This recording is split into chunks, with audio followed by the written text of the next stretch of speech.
믿음을 입으로 고백하라라는 제목입니다.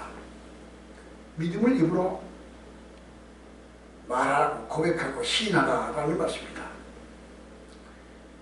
이 사람 어린아이가 탄생될 때라든지 송아지가 탄생될 때라든지 돼지가 아니면 강아지를 낳는 때라든지 이 생명이 출산할 때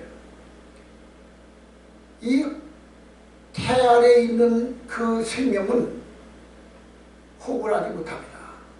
뱃속에서는 호흡을 하지 않고 존재하다가 세상에 태어나는 순간 호흡을 시작합니다. 그 호흡이 시작되지 않으면 살 수가 없는 거예요. 그 사람들이 어린아이를 낳으면 울어야 돼. 울어야 호흡이 시작돼. 그 아기를 낳는데 울지 않고 있으면 이 아이를 거꾸로 들고 궁둥이를 때리면서 흔들어서 충격을 줘서 이제 울게 만들어. 그러면 이제 시작됐어. 생명이 시작됐어. 호흡을 하기 시작한 거예요. 사람이 세상에 태어나서 호흡을 하지 아니하면 살 수가 없습니다.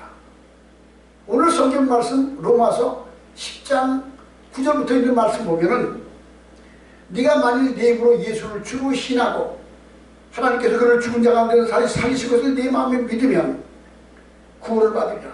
사람의 마음으로 믿어 의에 이르고 입으로 시인하여 구원에 이르리라. 그래서 우리가 우리의 믿음을 내가 그리스도인이 되었다, 내가 하나님의 자녀가 되었다 하는 것을 자기 마음속에 믿고 확신하고 내가 입술로 고백하고 토해야 돼. 말해야 되는 거예요.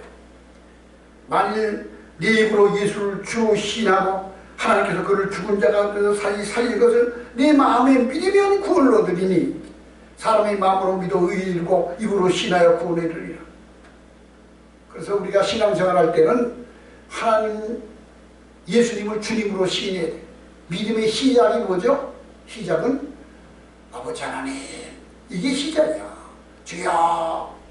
기도가 신앙생활의 시작이야. 하나님, 주여. 이게 기도를 시작했어. 이제 그 사람은 믿음을 시작한 거예요. 그런데 예수님이 나의 구주다.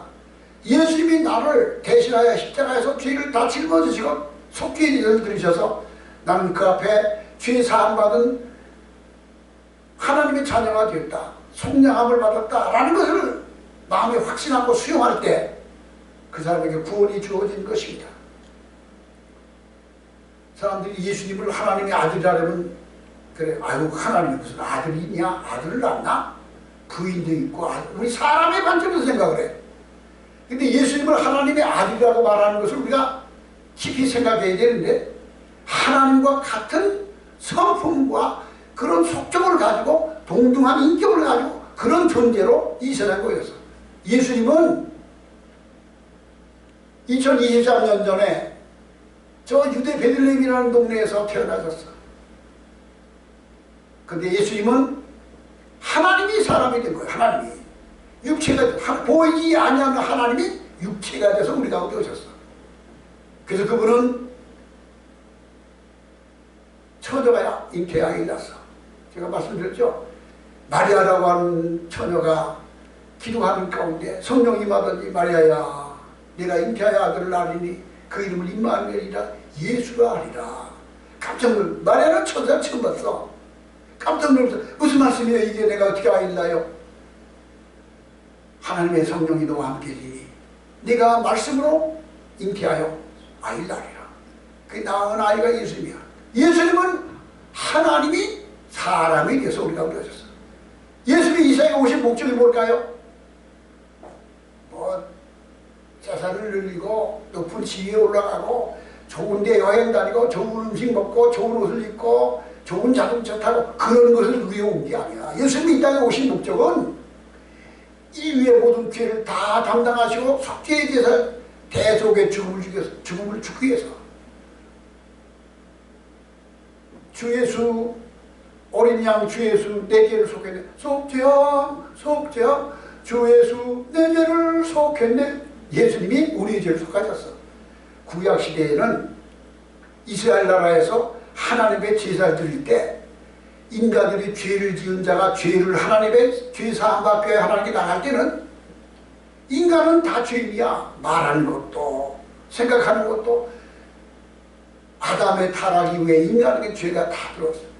이 죄인이 하나님에 나가서 자기 지은 죄의 두 가지가 있어. 자범죄와 원죄가 있어.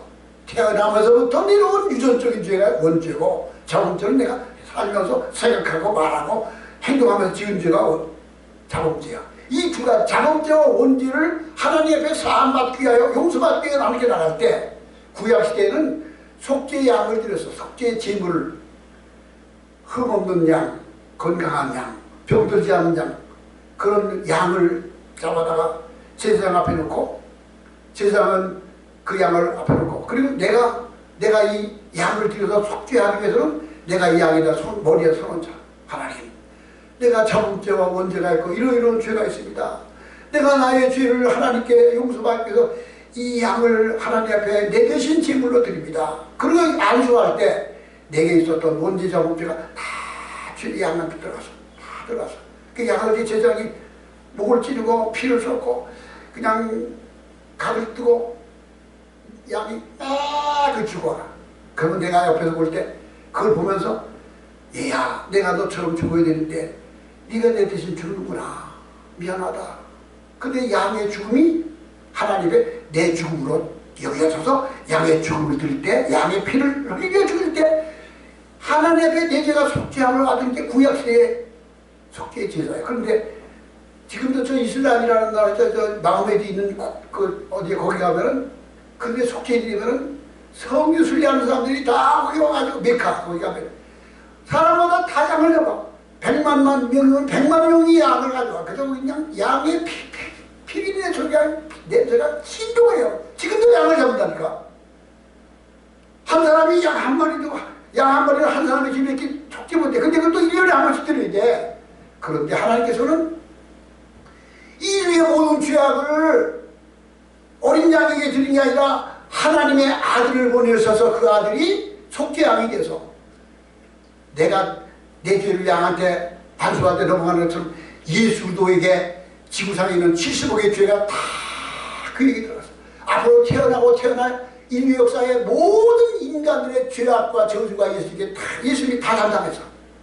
예수님은 인류의 모든 죄를 다 담당하고도 넉넉하신 분이야. 하나님이시기 때문에.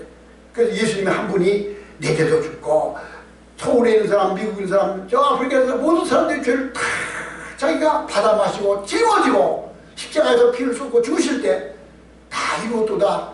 인류의 죄를 완벽하게 속죄해버렸어. 이게 예수님이시오.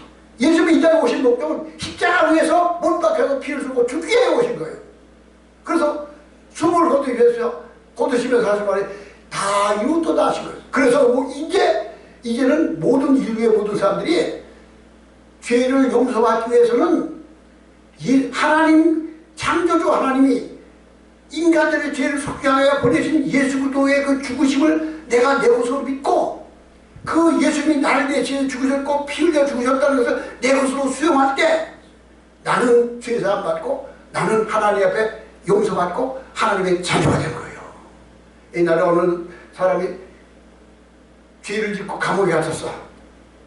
근데 대통령이 보니까 아이고 어렸을 때 자기 친구야, 서영수야.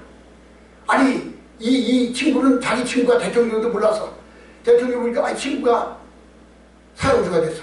그래서 보니까 이게 억울한 거야. 그래서 대통령이 그 사람한테 사면을 냈어. 대통령이 사면권 있잖아. 사면을 딱 내렸는데 이 사람이 그 사면을 받아들이면 용서받는 거야. 근데 그 사면을 내가 거절해. 난 그걸 몰라. 거절하면 죽는 거예요. 하나님이 인류의 죄를 다 담당하기 위해 예수님을 십자가에서 피를 흘리고 죽게 하셔서 모든 사람에게 예수 그리스도를 너의 구주로 믿어라, 예수를 믿어라, 예수 믿으세요 하는 이 초청을 받아들이고 내 것으로 받아들이는 모든 사람에게는 값없이 거저 속죄가 다 주어지는 거예요. 이제는 양을 잡을 필요가 없어. 피를 쏟을 필요가 없어. 예수님의 부활의 공로, 예수의 십자가의 공로를 통하여 인류의 죄가 다 청산돼 버렸어요. 완벽하게 다 하해돼 버렸어요. 그래서 그가 아버지여대 이 잔을 내게서 옮기시옵소서 할 때 그 잔이 인류의 수십억의 인간들의 저주의 그 쓴 잔을 받아 마신 거예요. 인류의 모든 짊어진 거예요. 너무너무 고통스럽게 죽으신 게 예수님이에요. 예수님은 하나님이셨어. 근데 그렇게 죽었어. 그리고 십자가에 못 박혀서 3시간 매달려 있는 동안에 너무 어떻게 죽었는가? 심장이 터져서 죽었어. 피를 쏟아주는 게 아니야. 저주의 그 무서운 저주의 고통을 당하면서 심장이 터져서 숨을 거두실 때 무덤에서 십자가에서 끌어내려가지고 이제 안식일날은 거기 둘 리가 끌어내 무덤에 넣어야 되는데 기절만 하고 이게 완전히 사망하지 않은 경우가 가끔 있어도 그런 사람은 시체에 십자가에서 끌어내려가지고 뼈를 부러뜨려. 이게 뭐냐? 확인사살이에요. 확인사살. 몽둥이로 다시 한번 때려 죽이는 거예요. 십자가에서 끌어내려 뼈를 부러뜨리는 그런 법이 있는데 예수님은 십자가에 매달려 있는 동안에 로마 군병이 숨을 거두면서 얼굴을 떨어뜨리는 순간 옆에 있는 로마 군병이 긴 창으로 옆구리를 푹 찌르니까 옆구리에서 물과 피가 쫙 강났어. 심장이 터져서 물과 피가 분리해서 쏟아진 거예요. 십자가에서 끌어내렸는데 이 시신을 뼈를 부러뜨리려고 하다 보니까 너무 확실하게 죽은 거야. 그 뼈를 안 묻어서 확인사살을 내려서 무덤 속에 넣었어. 그리고 사흘 만에 무덤에서 살아나셨어. 사람을 이기셨어요. 이게 우리가 믿는 기독교야. 이게 우리가 믿는 진리야. 무덤에서 살아나셨네. 어둠을 이기시고 나와서 성도와 함께 다스리시네. 예수님은 죽음을 이기시고 지금도 살아계신 거예요. 예수님은 무덤이 없어요. 예수님은 하나님이시오. 그래서 세계적인 복음사역자인 사도 바울이 기독교, 그가 예수를 만나기 전에 예수님 믿는 사람을 박해하고 잡으려고 저 시리아의 다마스커스로 도망간 사람들을 체포하려고 군인들을 데리고 가다가 다메섹으로 가는 길가에서 정오 대낮에 환한 구름 한 점 없는 햇빛이 쨍쨍 띄는 대낮에, 그 중동지방인 대낮이 얼마나 뜨거운지 몰라요.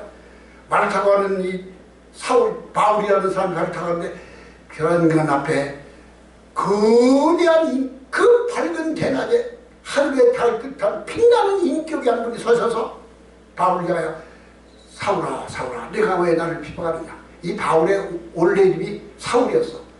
사울아 사울아 왜 나를 핍박하느냐. 그 순간 그분이 자기 앞에 하늘에 달 듯한 빛나는 영광스러운 그분이 딱 서는 순간 사울은 눈이 멀어버렸어. 너무 밝은 빛이에요. 그리고 앞을 보이고 그 음성만 들리는 거야. 누구십니까? 나는 네가 핍박하면 예수라. 그가 바울이 거기서 바울에 대해서 이름을 나중에 개명했어요. 하나님을 만나, 예수님을 만난 거예요. 그리고 복음 사역에 가는 거예요.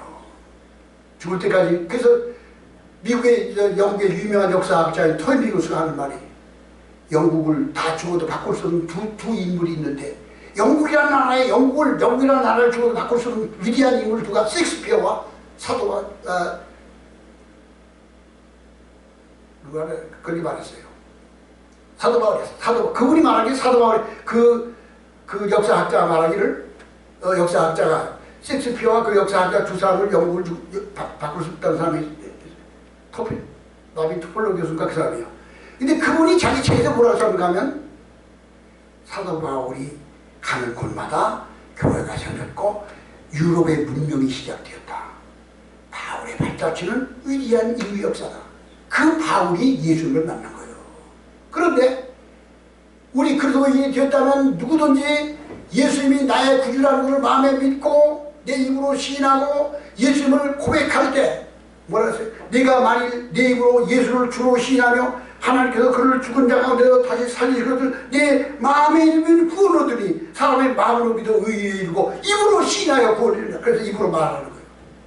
그래서 우리가 주여 하나님 마지막에 주 예수님의 이름으로 기도합니다. 이것이 입으로 시인하는 거예요. 입으로 시인하지 않으면 구원이 주어져요. 그리고 다른 사람에 가서 나는 그리스도인입니다. 나는 예수 믿어요. 나는 세대받고 기독교인이 되었습니다. 라고 말할 수 있어야 되는 거예요.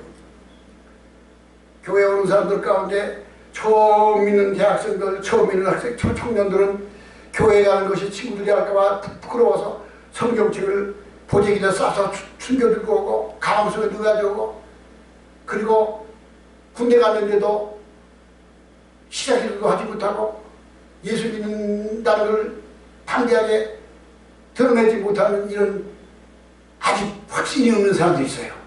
그러나 참 그리스도인이 됐다면 교회에서 세례를 받고 물과 성령과 하나님 이름으로 세례받았다는 것과 내가 그리스도인이 됐다는 걸 시인하고 내가 하나님의 자녀가 됐다는 입으로 시인하고 믿음으로 살 때 그 사람에게 구원이 주. 이게 믿음을 입술로 고백하라는 말씀이에요. 요한복음 3장에 니고데모가 예수님을 찾아와서 니고데모라는 사람은 누군가? 이스라엘 나라의 상원의원이야. 율법학자이며 사내들인 공회의원이야. 아주 정형인사야. 상원이고 하원이 상원의원이야. 공회들인 의원인 니고데모라는 권력자가 밤에 예수님을 찾아왔어. 그 당시 예수님과 예수님은 어떤 위치였냐면 이스라엘 나라에서 대학을 나온 것도 아니고 그 가문이 좋은 것도 아니고 그 나사렛이라고는 갈릴리 바닷가 동네에서 살던 어부들 쪽에서 살던 청년이야. 그래서 30살이 되면서 40일 금식을 하면서 성령 받고 나와서 복음을 전하는데 병자가 낫고 말씀이 사람이 따라오면서 말씀의 능력이 심령이 가라앉은 자는 복이 나니 천국이 저희 것이며 말씀을 듣고 수많은 사람이 따라오고 기적이 나타나니까 온 이스라엘 사람들 가운데 예수를 다 집중하여 그때 니고데모라는 이 사내들인 공회의원이 예수님을 눈여겨보았는데 저 사람은 우리와 같은 평범한 사람이 아닌 걸 알았어. 그래서 밤에 찾아왔어. 왜 낮에 못 찾아왔는가? 사람들이 너무 많아가니까. 그리고 자기 신분이 들어가 밤에 찾아와서 예수님께 하소. 내가 보기에 당신은 하늘로부터 가신 선생님이십니다. 내가 무엇을 해야 영원한 생명을 얻으리까? 라고 묻습니다. 그러자 니고데모 예수님은 30살이야. 니고데모는 40대든 50대든 그냥 유대의 지도자야. 근데 이 니고데모가 선생님, 당신은 하나님께로부터 내가 무엇을 해야 구원 얻으리까? 라고 질문해. 그래서 예수님 뭐라래? 네가 물과 성령으로 거듭나지 않으면 하나님의 나라를 볼 수 없습니다. 내가 내 영혼이 구원받기 원하느냐? 네가 하나님을 알기 원하냐? 물과 성령으로 거듭나지 않으면 하나님을 알 수 없습니다. 아니 다시 태어나라니요. 내가 나이가 40세가 넘는데 내가 모태에 들어가다 태어납니까? 내가 너에게 거듭나야 하겠다는 말을 기이 여기지 말라. 바람이 입으로 불되 어디서 와서 어디로 간지 모르는 것 같이 성령으로 난 자는 이와 같으니라. 니고데모에게 성령으로 거듭나라 하는 말씀을 주셨어요. 이 말씀은 믿음의 확신을 영적 생명을 얻어야 된다는 말씀이에요. 영적 생명은 우리는 예수님이 나의 구주라는 것, 믿는 자들 앞에 가서는 예수 믿는 척, 안 믿는 데 가서는 안 믿는 척 이렇게 하는 게 아니라 그리스도인이라는 것을 담대하게 시인하고 고백하고 내가 그리스도인답게 살아가는 자가 되어야 된다는 거예요. 이 입술로 시인하는 거예요. 군대 갔다 온 사람과 군대를 못 갔다 온 사람들의 차이는 뭐냐? 군대를 못 갔다 온 사람들은 군대 얘기하면 쫄아서 말할 게 없어. 근데 군대가 놀라고 갔다 왔다 내가 전반 근무했다 그러면 이야기거리가 막 나와. 막 나와.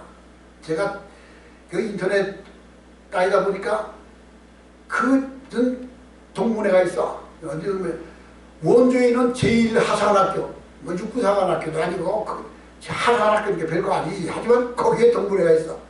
원주에 있는 제1하사관학교 동문회가 있는데 아이고 자 수천 명이 모였는데 거기 가입을 했더니 내가 제일 어른인 편이고 그래서 제일 현장자 편인데 내보다 위 사람이 없어 보여. 그런데 웃어 선배님 뭐 서근배냐 뭐 그러고 해. 그러고 이야기거리가 막 나와. 그래서 나 거기다가 내가 그 당시에 68년도에 제1하사학교 가기 전 거기 3사단 와수리 백골 부대에서 찍었던 그 사진들이 있어. 68년도에 사진들 별로 없었어. 근데 그 당시에 그냥 수류탄 차고 칼빈 내고 그냥 뒤무지 다니면서 하던 그런 것도 사진 올렸더니 동문회에서 이건 기록이라고 그러면서 그러더라고. 군대 갔다 온 사람은 군대 얘기가 신나는 거야.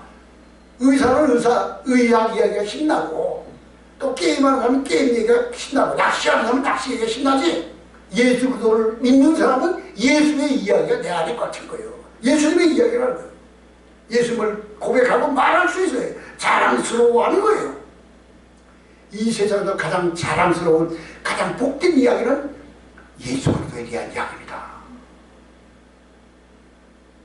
두 번째로 예수님이 십자가에서 죽으신 것을 우리가 입술로 고백해야 되는 이유가 뭐냐? 어둠에 거친 자, 영적으로 눈이 멀은 자에게 눈을 뜨게 하셔서, 사람은 어디서 와서 무엇으로 해야 살다가 어디로 가는지 모르는 사람이 태반이야. 그러나 성경은 우리에게 분명히 말하는 인간은 하나님께로 와서 이 세상에서 하나님을 영화롭게 하며 자기 사명을 다하다가 세상을 끝날 때 영원한 하나님의 보상을, 하나님의 영광스러운 곳에 영원한 생명을 얻으라는 이 분명한 목적을 우리에게 주셨어요. 눈을 열어주셨어요. 육신적인 세상적인 것에 대하여 눈을 뜨고 영원한 세계를 볼 수 있는 영의 눈을 열어주셨어요.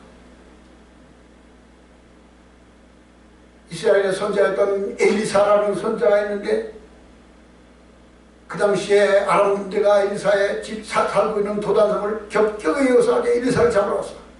엘리사는 조그만 집에 있는데 엘리사를 체포해 오라. 그래가지고 아람 나라 군대가 엘리사를 잡으려고 겹겹이 이어서 하는데, 엘리사의 집에서 일하는 사환이, 게하시라는 그의 심부름하는 사환이 뛰어나가 보더니 선지자님 손에 큰일 났어요. 아람 군대가 선지자님 잡으려고 수만 명이 겹겹이 이어서 왔어요. 어떻게 합니까? 어디로 도망갑니까? 그러다 뭐라 그래, 엘리사가? 두려워하지 말아라. 우리와 함께한 자가 저들보다 훨씬 많으니라. 아, 이거 절대로 무서워하지 않아. 그리고 게하시의 눈을 열도록 기도하니까 게하시가 나와서 딱 보니까 아람 군대가 여호산 그 앞에 하나님의 천군서사가 불말과 불교 가득 자기를 지켜주고 있어. 엘리사를. 눈이 열렸어. 우리가 영적인 눈이 열려야 되는 거예요. 이 세상 것이 다가 아니야. 세상은 잠깐. 영적인 눈이 열린 사람은 진실을 알게 돼. 마귀의 사탄의 거짓을 알게 돼요. 우리가 이 세상을 한번 둘러보세요. 거짓말이 세상을 꽉 덮었어. 불법과 부정이, 죄가 세상을 지배해. 불법과 거짓이 큰 소리를 쳐. 거리를 활보해. 진실과 정의는 다 숨지고 있어. 예수를 믿으면서 세상이 거짓이 가득 찼다는 분별하고 감각하고 느끼지 못한다면 너는 예수 잘못 믿고 영적으로 불구자야. 아직 미숙한 자야. 제대로 하나님의 은혜 받았으면 세상이 얼마나 거짓되고 얼마나 어두운 것인가를 분별할 수 있는 그런 분별력이 있는 거예요. 유명한 히랍의 디오기네스라는 철학자가 대낮에 등불을 들고 다녀. 제자들이 말해, 아니 선생님 왜 환한데 낮에 등불을 들고 다닙니까? 너는 이 세상이 환하게 보이느냐? 나는 세상이 왜 이렇게 캄캄한지 모르겠다. 이렇게 영적인 분별력이야. 우리가 예수 그리스도를 통하여 세상을 볼 수 있는, 아니 지금 교회가 이렇게 많은데 신천지 같은 것이 발화하잖아. 정명서 같은 그걸 분별 못하고 거기 따라간다니까. 안상구가 따라가고, 그거는 가보면 아주 부분적인 걸 모르고 부분적인 거, 전체를 보지 못하고 부분적인 거 그게 옳다고 따라하는 거예요. 근데 그들이 얼마나 열심히 있는지 알아요? 분별력이 없는 거예요. 정말 하나님의 은혜가 함께하면 분별력을 갖고 세상이 얼마나 거짓되고 부정하고 거짓이 악한 것이 지배하고 어둠이 지배하고 있는 걸 분별할 수 있는 영적 분별력을 주신 거예요. 하나님 우리를 죄에서 자유함을 주셨어요. 사망 권세에서 우리에게 자유함을 주셨어요. 마귀의 권세에서 우리를 분별할 수 있는 영의 눈을 열어주셨어요. 세 번째로 우리가 예수님을 나의 구주로 신뢰해야 될 이유가 무엇일까요? 예수님은 우리에게 하늘의 영원한 영광스러운 기업을 약속하셨어요. 이 세상의 것이 아니라 영원한 것을 준비해 놓으시고 우리에게 약속하셨어요. 세상에 있는 것들은 다 순간적인 찰나적인 것이 지나지 않습니다. 북한의 김일성이라는, 북한의 시조인 김일성이라는 사람이 82세까지 살았는데, 난 그 당시에 80세 넘어 살고 건강하고, 아이고 저 김일성이는 올해는 건강하게 오래 산다. 그러더니 어느 날 훅 가더라고. 그러더니 김정일이라는 그 아들도, 김일성이가 사망 원인이 김정일이가 준 거예요. 묘양산에 있는 그 별장에서 김정일이의 수양원과 김일성 수양원과 총격전이 벌어지고 거기서 죽었어요. 그리고 헬기가 김일성 씨도 빨리 병으로 가는데 헬기를 가지 못하게 막았어요. 아버지를 죽인 게 김정일이에요. 그리고 왜 그런가 하면 자기 실력이 드러나고 김영삼과 정상회담을 하면서 김일성이 이제 다시 업무에 나오면 김정일이 이제 찌그러져야 돼. 후계자가 다른 사람 세우고 있어. 그러니까 정신을 차린 김정일이가 아이고 큰일 났구나. 그래서 자기 아버지 죽인 거예요. 근데 김정일이 몇 살 죽었어요? 그러니까 74세인가 몇 살 죽었어. 세상에 아무리 좋은 곳을 가도 세상의 것은 찰나적인 것과 순간적인 것도 지나지 않아. 그러나 우리가 하나님 앞에 바라보고 있는 우리의 소망은 영원한 것이요. 영원한 거예요. 쇠하지 않는 거예요. 그치지 않는 거예요. 그래서 이 두 가지를 볼 때 이 세상은 모조품과 같고 하나님의 약속은 진품과 같은 거예요. 세상의 것은 변하지만 하나님의 것은 변하지 않고 더 영광스럽고 더 빛나는 거예요. 우리는 예수 안에서 이 복음의 비밀은 우리에게 영원한 것을 약속해 주셨고 그것을 누리게 하신다는 놀라운 은총이 있습니다. 왜 사람들이 예수님을 자기의 구주라고 담대하게 고백하지 못할까요? 그 이유가 무엇일까요? 예수를 믿어도 교회에 다녀도 내가 그러는 것을 담대하게 드러내지 못하는 이유는 하나님보다 사람을 더 두려워하기 때문에 아이고 저 사람이 나 구박하면 어떡하지? 내가 창피당할까봐. 그러니까 뭐야? 지금은 예수 믿는다면 나 존중받아. 우리 딸이 호주에 사는 딸이 있는데 시드니에 사는데 호주에 저기 있었어. 근데 주일날 가보니까 호주 사람들이 온 가족들이 아버지 엄마 아들 딸들이 다 성경 듣고 교회를 그냥 다 교회라는 게 보이더라고. 이야 이게 참 그러니까 기독교인이 많은 그런 나라 그런 거예요. 오늘날은 예수 믿고 교회 간다면 존중받아. 그런데 초대교회 시절에 우리나라의 아펜셀러 언더우드가 한국에 처음 선교하러 왔을 때 그 선교사가 이 조선 사람들 그 찌들고 가난하고 병들은 사람에게 가까이 다가가야만 소리를 지르고 도망쳤어. 비명을 지르고 서양 귀신이 왔다고 야소 귀신이 왔다고 그런 적이 있어서 그러니까 그 아펜셀러 목사님이 기도할 때 하나님 이 캄캄한 땅에 내가 떨어졌습니다. 저들에게 가까이 가게만 하면 비명을 들고 도망칩니다. 우리는 어떻게 하면 좋겠습니까? 한국의 선교 처음 시대에 그랬었어. 오늘날 어떻습니까? 예수님은 존중받아. 그런데 아직까지도 그도 얘기했다는 거 예수님이 나의 구주가 되었다는 걸 담대하게 고백하고 자랑스러워 오지 않고 세상 눈치를 보고 있다면 예수를 미래의 구원의 확신이 없는 것이고 세상을 더 무서워하기 때문에 세상께 더 크게 보여. 그래서 하나님의 약속은 이만해. 세상이 너무 커. 이승만 대통령의 후계자였던 부통령 이기봉 씨라고 있었어. 이기봉 씨가 부통령 부정선거했다가 사임을 한 거예요. 이기봉 씨가 어떻게 죽었냐? 자기 아들 육구사관으로 다니던 이강석이라는 자기 아들이 아버지 엄마 다 쏴죽였어. 이기봉 씨가 어떤 사람이었는가요? 미국에 유학할 때 미국에 있는 교회에서 성가대복 입고 강마리아 부인과 함께 성가대에서도 성가하며 찬양하며 교회 열심히 다니는 진실한 그리스도인이었어. 정말 그런 둘이 만나서 결혼했어. 이승만 대통령이 진실한 기독교니까. 그래서 그 이승만이 후계자가 된 건데 세상 영광과 부통령과 권력이 더 크게 보이니까 부정선거하고 죄를 짓다가 비참한 말을 하는 거예요. 박정희 대통령 교무실장 했던 찰스 씨라고 있죠. 그분이 고향이 경기도 이천이야. 우리 고향이 같아. 그분의 죄송한 말이지만 아버지가 차신지 지신지 몰라가지고 차기 처장을 진 거예요. 그 어머니가 술집 잡혔어. 근데 공수부대 대위가지고 군인지에서 박정희 밑에서 했잖아. 그런데 그가 우리 고향에서 내가 보면 우리 고향에 찾아올 때 보면 얼마나 믿음이 좋은지요. 그 당시에 성령 충만했었어요. 천지천지가. 그렇게 믿음 좋던 그가 그의 어머니는 영락교회 권사에서 나중에 회개하고 영락교회 권사한테 돌아왔었어. 그렇게 젊은 시절은 빛에 편하게 살았지만 근데 그 천지천지가 어떻게 됐어요?